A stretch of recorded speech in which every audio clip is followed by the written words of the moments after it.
Abang buat apa kat sini bang? Cantik ni cuaca hari ni.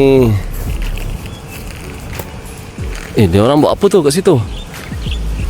Abang buat apa kat sini bang?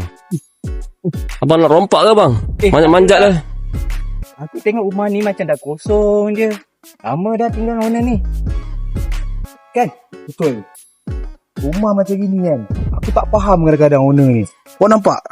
Dah teruk dah. Rumput dah naik tinggi dah. Sampai bila nak biarkan rumah macam gini? Dia merosakkan suasana sekeliling taman ni tau. Nampak buruk.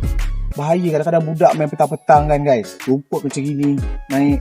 Tiba-tiba ada binatang-binatang berbisa disebabkan rumput macam ni kan. Bahaya kat budak-budak. Dia akan efek pada jiran-jiran keliling rumah ni. Faham tak?